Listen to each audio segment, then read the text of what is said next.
परिचय। अंकिता, हम कोशिका सिद्धांत, कोशिका की संरचना और कार्यात्मक क्षेत्रों की चर्चा पहले ही कर चुके हैं। हाँ, अब हम 2 प्रकार की कोशिकाओं, पादप कोशिकाओं और जंतु कोशिकाओं की चर्चा करेंगे। ठीक है, किंतु हम पादप और जंतु कोशिका, प्रोकैरियोटिक कोशिका की संरचना का अवलोकन तथा पादप और जंतु कोशिका अर्थात प्रोकैरियोटिक और यूकैरियोटिक कोशिका के बीच के अंतर की भी चर्चा करेंगे। तो आओ शुरू करें।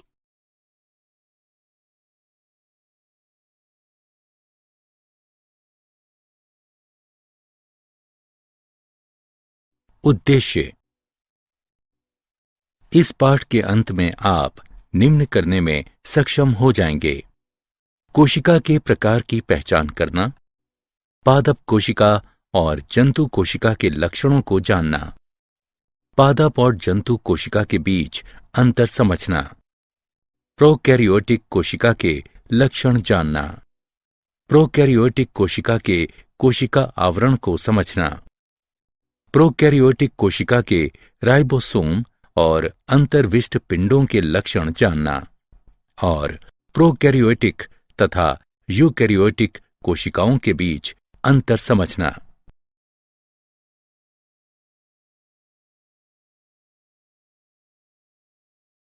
कोशिका के प्रकार। हमारे पास 2 प्रकार की कोशिकाएं हैं: पादप कोशिकाएं और जंतु कोशिकाएं।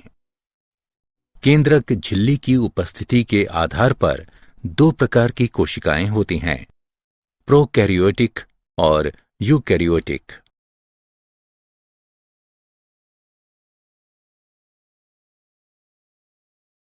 पादप कोशिका के लक्षण। पादप कोशिका के सभी सजीव पदार्थ जीव द्रव्य कहलाते हैं। कोशिका एक कोशिका झिल्ली या जीव द्रव्य झिल्ली से घिरी होती है। पादप कोशिकाओं में जीव द्रव्य झिल्ली से घिरी कोशिका भित्ति होती है। कोशिका भित्ति सेल्यूलोज की बनी और दृढ़ होती है, इसलिए यह पादप कोशिका को सहारा प्रदान करती है। केंद्रक कोशिका का नियंत्रण केंद्र है, जो कोशिका द्रव्य द्वारा घिरा होता है। रसधानी पादप कोशिका के लिए एक संग्रहण क्षेत्र है, जिसमें शर्करा, लवण और वणकों का बना कोशिका रस होता है। पादप कोशिका में क्लोरोप्लास्ट भी पाया जाता है, जिसमें क्लोरोफिल होता है। ये वो स्थान है जहां कोशिका के भीतर प्रकाश संश्लेषण होता है।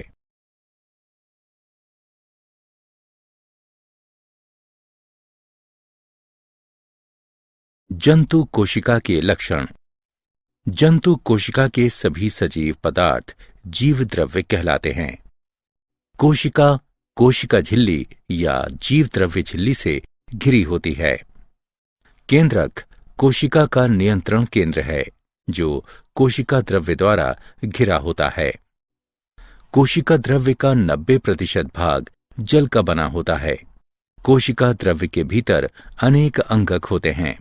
अधिकतर कोशिकीय गतिविधियां कोशिका द्रव्य में होती हैं।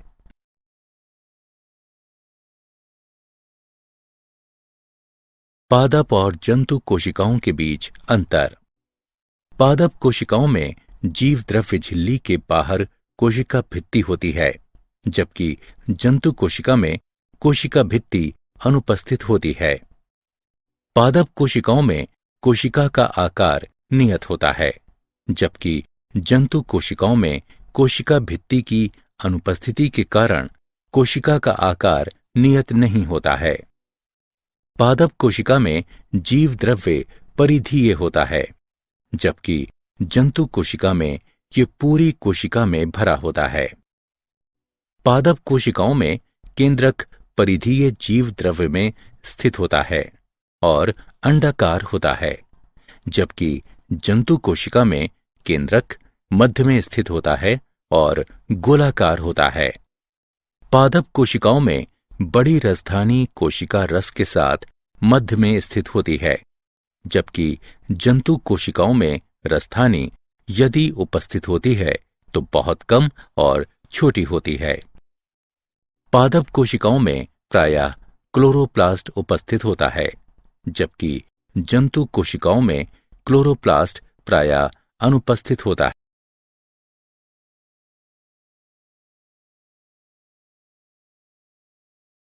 प्रोकैरियोटिक कोशिकाओं के लक्षण। प्रोकैरियोटिक कोशिकाएं आते हैं जीवाणु और नीले हरे शैवाल साइनोबैक्टीरिया में इस प्रकार की कोशिकाएं पाई जाती हैं।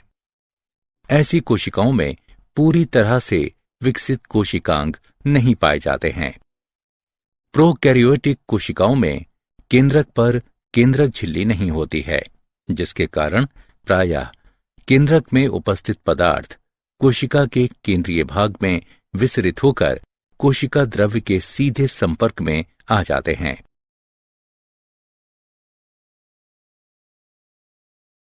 कोशिका आवरण और इसके रूपांतर के लक्षण।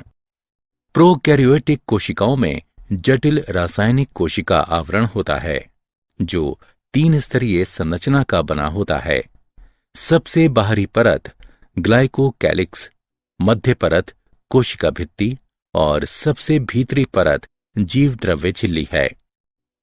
ग्लाइकोकैलिक्स या तो ढीली आच्छद रूप में होती है, जो अवमपक परत कहलाती है, या मोटी और कठोर परत के रूप में होती है, जो संपुटिका कहलाती है। कोशिका भित्ति कोशिका को मजबूत संरचनात्मक सहारा प्रदान करती है, जो कोशिका को फटने या निपातित होने से बचाती है। ये कोशिका को आकार भी प्रदान करती है।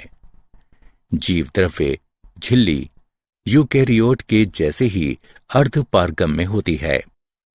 हैंस क्रिस्टियन ग्राम द्वारा खोजी गई ग्राम अभिरंजन विधि के अनुसार जीवाणुओं को 2 प्रकार में विभाजित किया जा सकता है।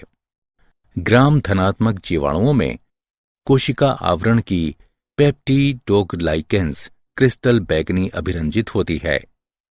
ग्राम ऋणात्मक जीवाणुओं में कोशिका आवरण की पेप्टिडोग्लाइकेंस क्रिस्टल बैंगनी अभिरंजित नहीं होती है।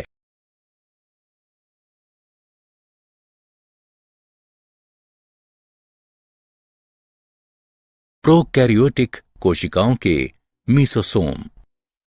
प्रोकैरियोटिक कोशिकाओं में एक विशिष्ट कलामय संरचना मीसोसोम पाई जाती है। ये कोशिका में जीवद्रव्य झिल्ली के फैलाव से बनती है। मीसोसोम श्वसन और स्रावी प्रक्रिया में सहायता करता है। मीसोसोम जीवद्रव्य झिल्ली की सतह में वृद्धि करने में भी सहायता करता है, जिसके परिणाम स्वरूप कोशिका की एंजाइम मात्रा में भी वृद्धि हो जाती है। मीसोसोम कोशिका भित्ति के निर्माण, डीएनए प्रतिकृति और संतति कोशिकाओं के वितरण में भी सहायता करता है।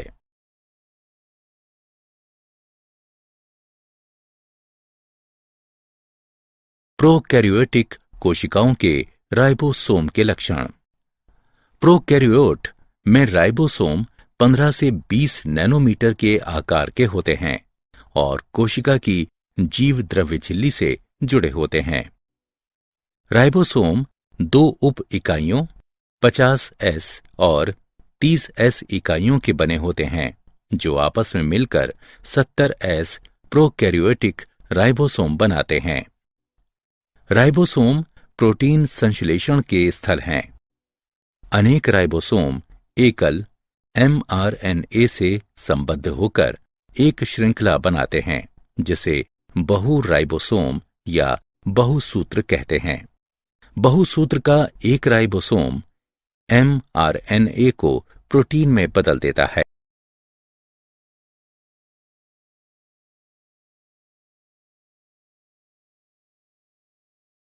प्रोकैरियोटिक कोशिकाओं में गमन। प्रोकैरियोट चलायमान या अचलायमान होते हैं।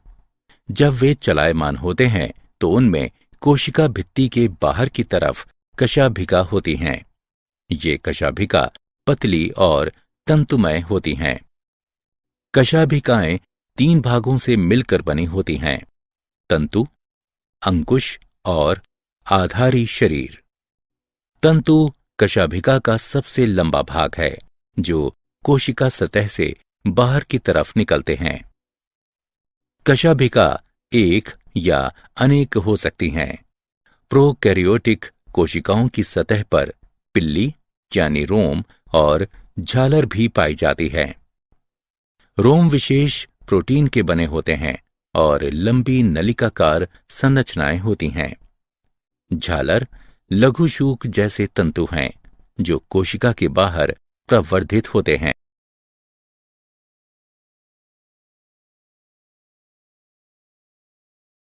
प्रोकैरियोटिक कोशिकाओं के अंतर्विष्ट पिंडों के लक्षण। प्रोकैरियोटिक कोशिकाओं में बचे हुए पदार्थ अंतर्विष्ट पिंडों के रूप में कोशिका द्रव्य में संचित होते हैं, जो कोशिका द्रव्य में स्वतंत्र रूप से पड़े रहते हैं। उदाहरण फॉस्फेट कणिकाएं, साइनोफाइसी कणिकाएं और ग्लाइकोजन कणिकाएं।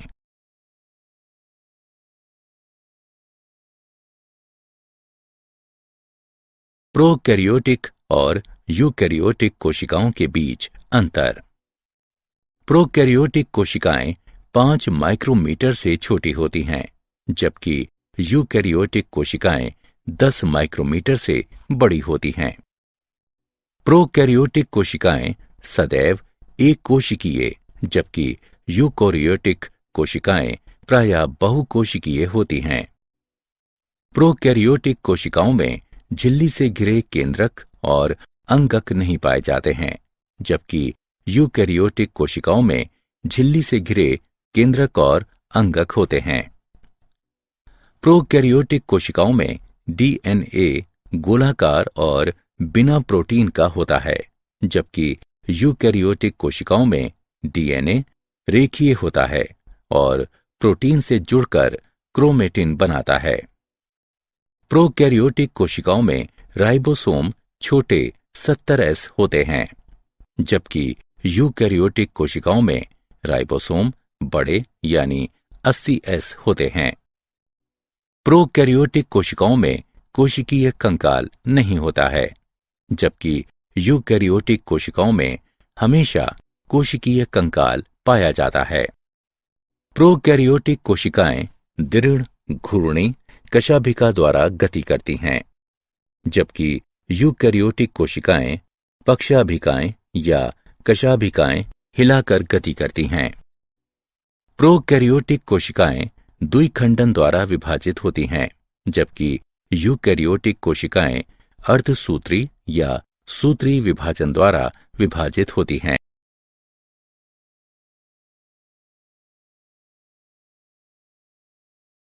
क्या आप जानते हैं केंद्रकाभ जीनोफोर भी कहलाता है। जब प्लाज्मिड जीवाणु के केंद्रकाभ के साथ जुड़ते हैं तो ये एपिसोम कहलाते हैं। माइकोप्लाज्मा में कोशिका भित्ति अनुपस्थित होती है।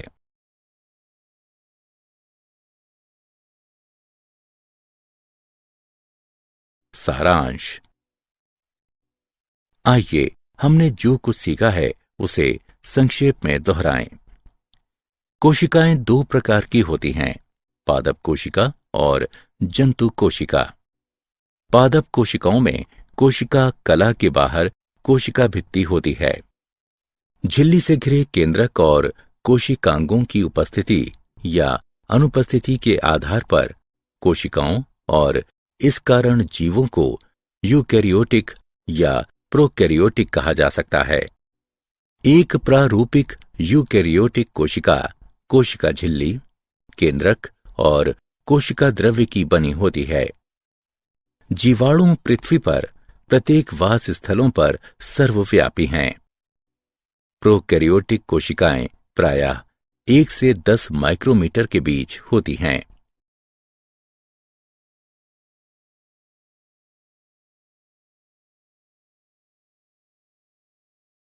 यूकैरियोटिक कोशिकाएं विशिष्ट रूप से बड़ी होती हैं, जो प्रायः 10 से 100 माइक्रोमीटर के बीच होती हैं। प्रोकैरियोटिक कोशिकाएं आते हैं। ऐसी कोशिकाओं में पूरी तरह से विकसित कोशिकांग नहीं होते हैं, प्रोकैरियोटिक कोशिकाओं में केंद्रक पर केंद्रक झिल्ली नहीं होती है, जिसके कारण प्रायः केंद्रक में उपस्थित पदार्थ कोशिका के केंद्रीय भाग में विसरित होकर कोशिका द्रव्य के सीधे संपर्क में आ जाते हैं। जीवाणु और नीले हरे शैवाल यानी साइनोबैक्टीरिया में इस प्रकार की कोशिकाएं पाई जाती हैं।